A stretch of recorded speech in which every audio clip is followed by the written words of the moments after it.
마가복음 15장 21절에서 25절 말씀입니다.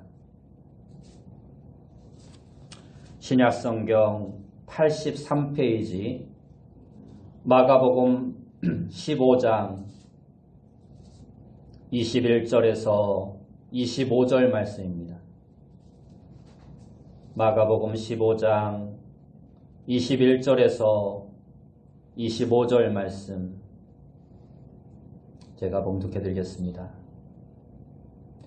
마침 알렉산더와 루포의 아버지인 구레네 사람 시몬이 시골로부터 와서 지나가는데 그들이 그를 억지로 같이 가게 하여 예수의 십자가를 지우고 예수를 끌고 골고다라 하는 곳, 번역하면 해골의 곳에 이르러 모략을 탄 포도주를 주었으나 예수께서 받지 아니하시니라. 십자가에 못 박고 그 옷을 나눌세 누가 어느 것을 가질까 하여 제비를 뽑더라. 때가 제3시가 되어 십자가에 못 박으니라. 아멘. 우리 옆에 분들과 인사합시다. 만나서 반갑습니다. 네, 다시 한번 인사합시다. 오늘도 큰 은혜 받읍시다. 오늘 우리가 읽은 말씀을 통해서 감당해야 할 십자가, 감당해야 할 십자가라는 제목으로 이 시간 함께 은혜의 말씀을 나누길 원합니다. 어느 날 예수님께서 두 제자를 데리고 잘 알지 못하는 낯선 길로 들어오셨습니다. 거기서 예수님은 두 제자에게 똑같은 십자가 하나씩을 나눠주시며 자신은 이 길이 끝나는 곳에 가 있을 테니 그곳까지 십자가를 지고 오라고 지시하신 다음 자취를 감추셨습니다. 첫 번째 제자는 가볍게 십자가를 메고 주님이 명령하신 그 길을 뚜벅뚜벅 걸어가는데 두 번째 제자는 유독히 힘들어하면서 지쳐져 힘들게 십자가를 지고 따라왔습니다. 십자가를 걸머진 지 하루 만에 첫 번째 제자는 길 끝에 당도하여 십자가를 예수님에게 넘겨드렸습니다. 예수님은 그 첫 번째 제자의 등을 가볍게 두드려 주시며 아들아 아주 잘했다 하고 말씀해 주셨습니다. 두 번째 제자는 이튿날 저녁이 되어서야 길 끝에 도착했습니다. 도착한 제자는 십자가를 예수님의 발밑에 내동댕이 치며 불만을 토로했습니다. 예수님, 이런 법이 어디 있습니까? 왜 저한테는 저 제자보다 훨씬 더 무거운 십자가를 주셨습니까? 제가 이제야 도착한 이유도 바로 제 십자가가 더 무거웠기 때문입니다. 하고 말을 하는 것이었습니다. 예수님은 마음이 상한 채 슬픈 얼굴로 그 두 번째 제자를 바라보며 말씀하셨습니다. 얘야, 십자가는 둘 다 똑같은 무게였느니라. 그러다 두 번째 제자가 묻습니다. 그런데도 앞사람은 아주 쉽게 십자가를 옮겼는데 유독 저만 이 십자가를 옮기느냐 쩔쩔맸다는 말씀입니까? 그러다 예수님이 말씀하십니다. 십자가를 탓하지 말아라. 그 이유는 십자가를 지고 오는 동안 줄곧 불평만 늘어놓은 너한테 있느니라. 내가 불평할 때마다 그 십자가의 무게가 늘어났던 것이란다. 하고 말씀하는 것이었습니다. 그러나 앞서 온 제자는 십자가를 지고 있는 동안 감사하며 사랑을 실천했기 때문에 그 십자가의 무게가 덜어준 것이다. 그래서 힘들지 않고 십자가를 옮길 수 있었던 것이다. 하고 말을 해 주었습니다. 그렇습니다. 십자가를 지고 가는 것에 있어서 한 사람은 그 십자가를 지는 데만 열중했습니다. 그리고 생각합니다. 예수님도 나를 위해 십자가를 지셨는데 우리 주님이 지신 십자가에 비하면 이것은 아무것도 아니다. 그래서 주님의 사랑에 감사합니다. 이 십자가가 없었다면 내가 온전한 믿음을 가질 수 없었고 하나님의 자녀가 될 수 없었을 텐데 이 십자가를 주신 것은 하나님의 은혜다 하면서 주님께서 나를 위해 십자가를 지셨으니 나도 이 십자가를 기쁨으로 져야 하겠다 하고 십자가를 지고 간 것입니다. 그러나 십자가가 무겁다고 불평한 사람은 유독 다른 제자보다 자기 것이 더 무겁다고 생각을 합니다. 그래서 왜 주님은 나만 미워하시는가? 나도 저런 가벼운 십자가를 지고 가면 빨리 갈 수 있을 텐데 원망과 불평만 늘어놓습니다. 결국 다른 제자와 비교하면서 불평만 늘어놓았기에 그는 그 무게가 점점 더 늘어갈 수밖에 없었던 것입니다. 오늘 우리는 어떻습니까? 하나님 앞에 감사한 마음으로 십자가를 지고 있습니까? 아니면 늘 원망과 불평하며 내가 진 십자가가 너무 힘들다고 하나님 앞에 불평을 토로하고 있지는 않습니까? 도로 표지판을 보면 내가 가고자 하는 방향 표시와 거리가 기록되어져 있습니다. 이것을 이정표라 하는데 이러한 이정표는 옛날 유대 나라에도 이미 있었습니다. 당시 로마 제국이 세계를 점령해서 통치할 당시 식민지법에 의하면 로마 사람이 무거운 짐을 들고 가다가 힘이 들면 지나가는 유대인을 아무나 붙잡고 내가 이 짐을 대신 들고 가라 명령할 수 있었습니다. 그러면 유대인은 그 짐을 대신 들고 가야 했습니다. 그런데 그 거리가 1마일, 다시 말해서 1.6km를 넘어서는 안 되었습니다. 이것이 그 당시 로마 식민지법이었습니다. 그래서 그 당시에는 유대 나라에서 여기서부터 1마일이 어디까지인가를 표시하는 그 푯말이 여기저기에 많이 있었다라고 합니다. 예수님이 이 땅에 오실 때 이 세상에서 가장 낮고 비천한 마국간 말구유에서 태어나셨습니다. 그리고 한 살도 못 되어 애굽으로 피신하셨고 나사렛에 정착한 후에는 가난한 목수의 가정에서 일찍부터 가정의 경제적인 책임을 감당해야 했습니다. 공생애를 시작하시면서는 40일간의 금식 기도로 고통과 고난으로 계속되는 생애를 인내하시면서 참으셔야 했습니다.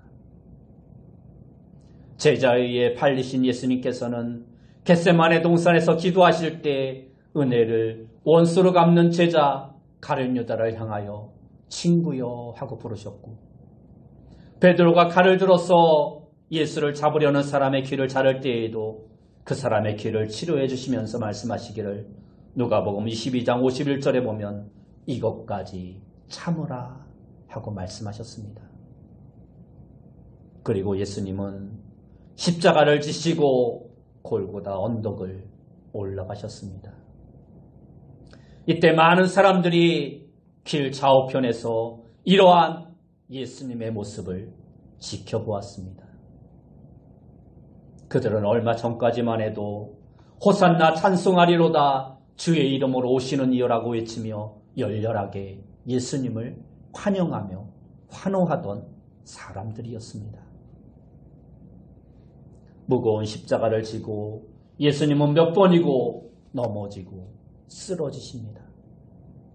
그러나 누구 하나 그러한 예수님을 거들어주는 이가 없었습니다. 그러자 로마 군인은 무거운 짐을 대실 지을 수 있는 로마법에 따라 구경꾼 중에서 한 사람을 지목해서 예수님 대신에 그 십자가를 지고 가도록 명령합니다. 그 사람이 바로 오늘 본문 21절에 나오는 구레네 사람 시몬이라는 사람입니다. 구레네는 아프리카 북쪽에 있는 작은 시골 동네 마을 이름입니다. 그런데 시몬이라는 이름은 아프리카식의 이름이 아닌 유대식의 유대인 이름이었습니다. 본래 유대인이 아프리카로 이민을 가서 살고 있는 사람으로 유대인이기에 명절인 유월절을 지키기 위해 그 먼 아프리카에서 예루살렘까지 올라왔던 것입니다. 도무지 영문도 알 수 없는 사람들 틈에서 예수님께서 십자가를 지고 가는 모습을 물끄러미 구경하고 있는데 갑자기 로마 군병이 자신을 지목하여 나오게 하고 예수님 대신에 그 십자가를 지도록 명령합니다. 여러분, 만약 내가 시몬이라고 한번 생각해 보시기 바랍니다. 이것은 맑은 하늘의 날벼락과 같은 일입니다. 자기는 지금 예루살렘 성전에 올라가서 유월절을 지키기 위해 그 먼 길을 마다하지 않고 여기까지 왔는데 난데없이 흉악한 죄인들이나 지는 십자가를 대신 지고 땀을 뻘뻘 흘리면서 골고다 언덕을 올라가야 했던 것입니다. 얼마나 황당하고 당황스러웠겠습니까? 그런데 시몬은 이렇게 원치 않는 십자가를 억지로 졌지만 그 일로 인해 나중에 큰 복을 받게 됩니다. 사도행전 13장 1절에 보면 안디옥 교회에 선지자들과 교사들이 있으니 곧 바나바와 니게느라 하는 시몬과 구레네 사람 루기오와 분봉왕 헤롯의 젖동생 마나엔과 및 사울이라 하고 말씀하고 있습니다.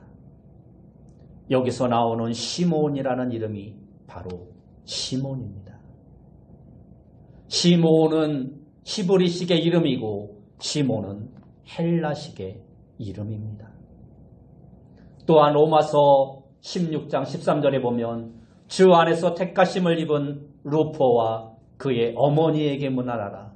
그의 어머니는 곧 내 어머니니라 하고 말씀하고 있습니다. 무슨 말씀입니까?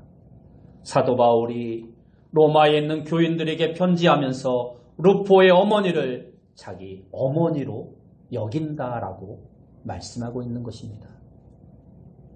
그런데 오늘 본문 21절에 보면 마침 알렉산더와 루포의 아버지인 구레네 사람 시몬이라고 말씀하고 있습니다. 루포는 시몬의 아들이고 루포의 어머니는 시몬의 아내입니다. 그런데 사도 바울이 시몬의 아내를 자기 어머니와 같이 여긴다라고 말씀하고 있는 것입니다. 다시 말해서 시몬과 그의 아내가 그 후에 사도 바울의 선교에 얼마나 큰 도움을 주고 있는가를 말씀해 주고 있는 것입니다. 시몬은 비록 억지로 십자가를 졌지만 그 일로 인해 그의 가정이 훌륭한 신앙의 가정이 되는 복을 받게 된 것입니다. 사실 구레네 사람 시몬은 이름 없는 구경꾼에 지나지 않았습니다. 그리고 자기 의지와는 전혀 상관없이 억지로 강요에 의해서 십자가를 져야 했던 사람이었습니다. 하지만 그 억지로 진 십자가 때문에 자신도 안디옥 교회의 지도자가 되는 은혜를 받았고 온 가족도 하나님께 귀하게 쓰임받는 가정이 됩니다. 억지로 진 십자가가 은혜와 축복의 십자가가 된 것입니다. 오늘 구레네 시몬처럼 성경에 보면 하나님께서 때로 필요한 인물들을 들어 쓰실 때 억지로 십자가를 지워서 사명을 감당케 하시는 것을 우리는 여러 곳에서 볼 수 있습니다. 구약의 요셉은 부잣집에서 태어나 아버지의 사랑을 독재자이며 살다가 갑자기 억울하게 종으로 팔려갑니다. 그리고 억지로 종의 십자가를 져야만 했습니다. 그것도 모자라서 억울하게 누명을 쓰고 감옥에까지 갇히는 신세가 됩니다. 그러나 하나님께서는 그렇게 요셉이 억지로 져야 했던 십자가를 영광의 십자가로 갚아주십니다. 애굽의 총리가 되어 애굽 사람들뿐 아니라 이스라엘 모든 백성을 기근에서 구했으며 결국 이스라엘 민족을 이루는 근거를 마련한 인물이 됩니다. 이렇게 억지로 진 십자가가 나중에는 엄청난 큰 영광이 되는 것입니다. 또한 모세도 마찬가지입니다. 하나님께서 모세를 부르셔서 내 백성을 애굽에서 인도하여 내라 말씀하실 때 모세 자신은 하나도 준비된 것이 없다고 생각하였으며 그것은 자기가 해야 할 일이 아니라고 생각했습니다. 때문에 모세는 갖은 핑계를 대며 예수님이 말씀하신 그 명령을 자기가 하지 않으려고 합니다. 내가 누구간데 바로에게 가겠습니까? 백성들이 나에게 하나님이 누구냐고 물으면 내가 뭐라고 대답을 하겠습니까? 저는 입이 뻣뻣하고 혀가 둔하여 말을 잘 못하는 사람입니다. 계속해서 불평을 하고 거절을 합니다. 그러다가 나중에는 더 이상 핑계댈 것이 없으니까 뭐라고 말합니까? 주여 보낼 만한 사람을 보내소서. 자기는 아니라는 것입니다. 나는 절대 갈 수 없다라는 것입니다. 정말로 마지못해서 어쩔 수 없어서 이스라엘 백성을 애굽에서 이끌어내는 그 십자가를 모세는 억지로 져야 했던 것입니다. 그러나 그 억지로 진 십자가를 통해 모세는 하나님의 역사를 이루어내었고 자신은 이스라엘 역사 속에서 가장 위대한 인물로 남는 축복을 받는 사람이 되었습니다. 출애굽기 33장 11절에 보면 사람이 자기의 친구와 이야기함같이 여호와께서는 모세와 대면하여 말씀하셨다라고 기록하고 있습니다. 이처럼 억지로 진 십자가로 인해 모세는 하나님의 친구로까지 여김을 받는 사람이 되었습니다. 여러분, 지금은 우리가 억지로 이 십자가를 져야 할 때입니다. 그리고 우리가 살아가다 보면 어쩔 수 없이 억지로 져야 할 십자가가 많이 있습니다. 나는 아무 잘못이 없는데, 나는 원치 않는데 내게 다가오는 십자가가 세상에 너무나 많다라는 것입니다. 어떤 분들은 사랑하는 자녀가 병이 들어 괴로움을 당하는 십자가를 지고 사는 분들이 있습니다. 몇 달 또는 평생을 자녀의 병 때문에 자신의 인생을 포기한 채로 살아가는 부모들이 얼마나 많은지 모릅니다. 또 어떤 분들은 부모님들이 오랫동안 병석에 누워 계심으로 병수발 하느라 고생하는 십자가를 지는 분들도 있습니다. 뿐만 아니라 어떤 분들은 사업의 실패로 인해 고통의 십자가를 지는 분들도 있고 어떤 분은 남의 사업에 보증을 써주었다가 억지로 져야 하는 십자가를 지고 있는 경우도 있습니다. 그렇습니다. 이처럼 우리 인생에는 때로 내 뜻과 내 의지와는 전혀 상관없이 억지로 져야 하는 십자가들이 참으로 많이 있습니다. 그런데 문제는 그 십자가를 어떻게 지고 가느냐 하는 것입니다. 어떤 사람은 십자가를 지는 것에 대해서 원망과 불평을 하고 하나님께 그 원망을 털어놓습니다. 왜 내게 이러한 십자가를 주십니까? 하나님을 원망합니다. 이러한 사람의 대표적인 예가 바로 욥의 아내입니다. 하나님께서 욥에게 축복해 주실 때에는 욥의 아내도 하나님을 따르고 순종했습니다. 그러나 욥이 큰 환난을 만나서 원치 않는 십자가를 지게 되자 욥의 아내는 하나님을 욕하고 죽으라 하면서 욥을 떠나버리고 맙니다. 이처럼 내가 원치 않는 십자가를 억지로 져야 할 때 대부분의 사람들은 하나님을 원망하면서 떠나갑니다. 그러나 성경은 십자가에는 하나님의 뜻이 숨겨져 있다고 우리에게 말씀해 줍니다. 우리 주님께서 지고 가셨던 십자가에 하나님의 위대한 구원 계획이 숨겨져 있었던 것처럼 오늘 우리가 지는 십자가에도 분명한 하나님의 뜻과 계획이 숨겨져 있다는 것입니다. 그렇다면 오늘 우리가 지는 십자가에는 어떠한 하나님의 뜻과 계획이 숨겨져 있을까요? 첫째로 우리가 억지로 지는 십자가에는 하나님께서 우리를 찾으시는 하나님의 부르심의 음성이 숨겨져 있음을 알아야 합니다. 남유다 왕국의 13대 왕인 히스기야 왕이 어느 날 병이 들어 시름시름 앓고 있었습니다. 그 이유는 히스기야 왕의 교만 때문이었습니다.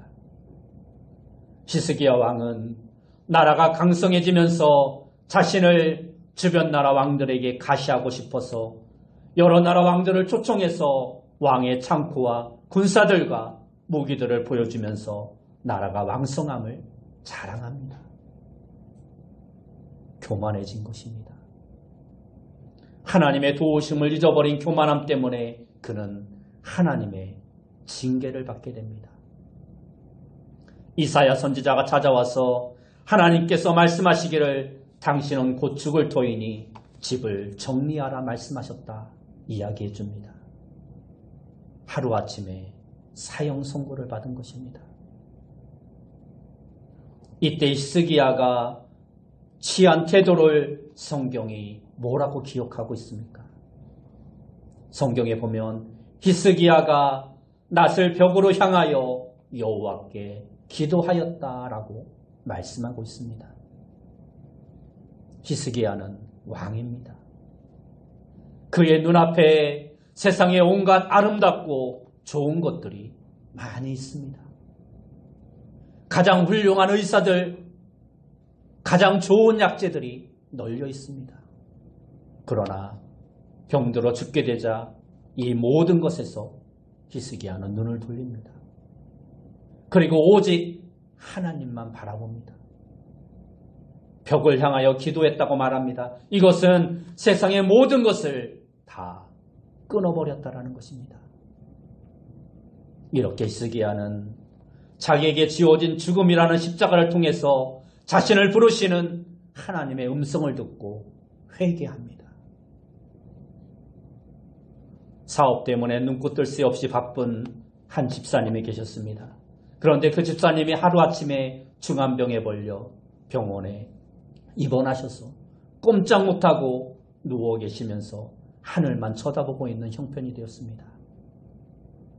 성도들이 신방을 가자 이 집사님께서 이렇게 고백을 합니다.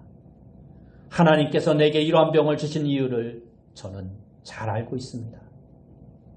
나는 그동안 교회 집사라고 하지만 돈 버는 일에만 너무 분주해서 땅만 바라보며 살아왔습니다.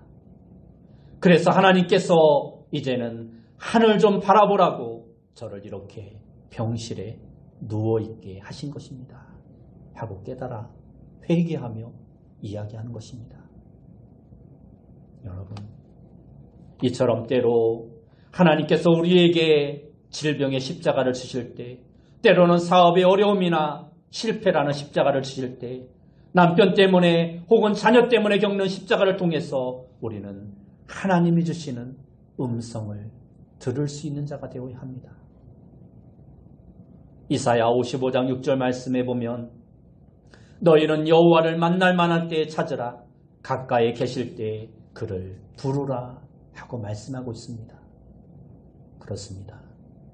우리가 져야 할 십자가, 때로 내가 원치 않는 십자가를 져야 할 경우도 많습니다. 때문에 우리에게 원치 않는 십자가가 지어질 때 그때가 바로 하나님을 만날 때임을 우리는 알아야 합니다. 더욱더 하나님을 가까이 하고 더욱더 소리 높여 하나님을 부르짖는 그러한 삶이 우리에게 있어야 합니다. 혹 여러분 가운데 지금 지고 있는 그 십자가 때문에 절망하거나 낙심하고 계신 분이 있습니까? 그 십자가는 바로 나를 부르시는 하나님의 음성임을 믿으시기 바랍니다.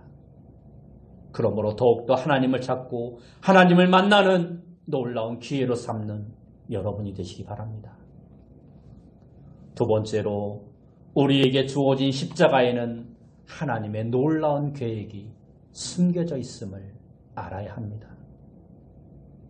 사도 바울이 2차 전도 여행 중에 무시아를 지나 드로아에 이르렀을 때 자신의 계획으로는 동쪽 아시아 지역으로 선교를 하려고 애를 쓰고 기도하였습니다. 그런데 무슨 이유인지 뜻대로 되지 않습니다. 그렇게 기도하는 가운데 환상이 나타납니다. 환상 가운데 마게도냐 사람이 나타나서 우리를 도우라 말을 합니다. 그래서 바울은 자신의 뜻을 포기하고 서쪽인 마게도냐로 향합니다. 그것이 하나님의 뜻이었기 때문입니다. 그렇게 해서 처음 도착한 지역이 빌립보 지역인데 그곳에서 전도하는데 사건이 생깁니다. 귀신 들린 여자가 나타나서 이 사람들은 지극히 높은 하나님의 종으로 구원의 길을 너희에게 전하는 자라고 외치면서 바울 일행을 쫓아다닙니다. 바울은 하도 그 여인이 귀찮게 하며 쫓아다니자 그 여인에게 말합니다. 귀신아, 그 사람에게서 나오라. 그러자 그 여인에게서 귀신이 나가고 여인이 멀쩡해집니다. 그런데 이 일로 해서 그 귀신 들린 여자 때문에 점을 쳐서 돈을 벌고 있는 사람이 있었는데 귀신이 나가서 더 이상 점을 칠 수 없고 돈을 벌 수 없게 되자 그가 바울 일행을 풍속을 해치는 사람이라고 고발을 해서 바울과 실라가 매를 맞고 깊은 옥에 갇히는 신세가 되고 맙니다. 여러분, 한번 생각해 보시기 바랍니다. 바울은 본래 이 지역으로 오고 싶어 하지 않았습니다. 그런데 하나님의 뜻이어서 어쩔 수 없이 방향을 바꿔서 이 지역으로 오게 된 것입니다. 그야말로 억지로 진 십자가였습니다. 그렇다면 하나님께서 당연히 선한 길을 열어주셔서 복음을 잘 전할 수 있도록 해주셔야 마땅한데 지금 그들은 억울하게 매를 맞고 복음을 전할 수도 없는 감옥에 갇혀있는 신세가 되고 만 것입니다. 그러나 우리가 알고 있는 것처럼 이 사건으로 인해서 간수가 예수님을 믿게 되고 그로 인해 빌립보 교회가 탄생되어지게 됩니다. 빌립보 교회는 사도 바울이 세웠던 교회 중에서 가장 모범적인 교회였습니다. 바울에게 큰 위로와 기쁨을 주는 교회가 바로 빌립보 교회였습니다. 하나님께서는 처음부터 빌립보 교회를 세우실 계획을 가지고 계셨습니다. 그리고 그 빌립보 교회를 통해서 로마에게까지 복음을 전해서 그 복음이 전 세계에 퍼지길 원하셨던 것입니다. 때문에 바울을 아시아로 가지 못하게 하신 것입니다. 그리고 귀신 들린 사람의 사건을 통해서 빌립보 교회를 세우셨던 것입니다. 바울은 구원의 복음을 전하고 귀신 들린 사람을 고쳐주고 자신이 원했던 곳이 아닌 빌립보에 와서 매맞고 감옥에 갇히는 괴로운 십자가를 억지로 져야 했습니다. 그러나 그 십자가에는 하나님의 놀라운 뜻이 숨겨져 있었던 것입니다. 미국 알리바마주는 전 세계에서 땅콩이 가장 많이 생산되어지는 땅콩 생산지로 유명한 지역입니다. 그런데 그 주위의 작은 도시 엔터프라이즈라는 동네 앞에는 이상한 비석으로 된 돌탑이 하나 세워져 있다고 합니다. 이 돌에는 우리는 목화를 갉아먹었던 벌레에게 심심한 간사를 표한다. 이 벌레는 우리에게 번영의 기회를 주었고 하면 된다는 신념을 주었다.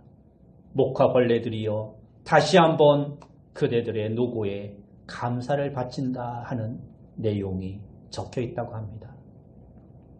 본래 알리바마는 목화가 주요 산업이었기에 이 목화 사업을 통해서 수많은 사람들이 생업을 유지했는데 1895년에 비극적으로 목화벌레 떼가 유난히 들끓기 시작하여 아무것도 수확을 하지 못하는 어려움을 겪게 됩니다. 수많은 실직자가 생기고 기업들은 부도가 나면서 다른 미국 경제계까지 큰 파급 효과를 끼치게 됩니다. 수많은 사람들이 농사를 포기하고 다른 곳으로 이사했고 일자리를 구하느라 아우성일 때 남은 농민들은 실망하지 않고 정부의 도움을 받아 목화를 뽑아내고 그곳에 땅콩과 감자와 옥수수를 심어 재배하기 시작했습니다. 그 농부들의 노력의 결과로 알리바마주는 전 세계적인 땅콩 생산지로 이름을 떨치게 되었던 것입니다. 가장 부정적이었던 목화벌레로 인하여 가장 긍정적인 결실을 얻었기에 그곳에 공적비를 세운 것입니다. 오늘 우리에게 주어진 십자가도 하나님의 계획 가운데 주어진 것임을 믿는 자가 되어야 합니다. 지금 내게 주어진 십자가가 비록 억지로 지어진 것이라 할지라도 인내하고 찬송하고 기도하면서 그것을 지고 나가면 우리는 하나님의 뜻을 이루는 십자가가 될 것입니다. 여러분, 오늘도 하나님께서 우리에게 주신 십자가가 각자에게 다 있습니다. 먼저는 나라와 민족을 위한 십자가가 있습니다. 그리고 교회를 위한 십자가도 있으며 궁극적으로는 구원받은 하나님의 자녀로서 져야 할 십자가도 있고 가정에서 내가 져야 할 십자가, 직장에서 져야 할 십자가도 있습니다. 그것이 때로는 내가 원치 않는 일이고 억지로 지워진 십자가일 수도 있습니다. 그러나 그 십자가를 통해서 여러분을 부르시는 하나님의 음성을 들을 수 있는 여러분이 되시기 바랍니다. 그리고 그 십자가를 묵묵히 지고 나아감으로 하나님의 뜻과 하나님의 놀라운 계획을 이루는 귀한 성도님들이 다 되시길 예수님의 이름으로 축원합니다. 함께 기도하겠습니다. 사랑하는 주님, 우리가 이 세상을 살아가면서 때로 내가 원치 않는 십자가를 지고 힘들고 어려워하며 고통 가운데 절망하는 경우가 많이 있을 수 있습니다. 하나님, 그러나 그러한 십자가를 통해 그 십자가 안에 숨겨져 있는 놀라운 하나님의 구원의 계획과 뜻이 있음을 우리가 깨달아 알게 하시고 내가 져야 할 십자가를 불평과 원망하는 자 되어지지 않게 하시고 감사함으로 기쁨으로 지고 나아가는 자 되어질 수 있도록 인도하여 주옵소서. 예수님의 이름으로 기도드리옵나이다. 아멘.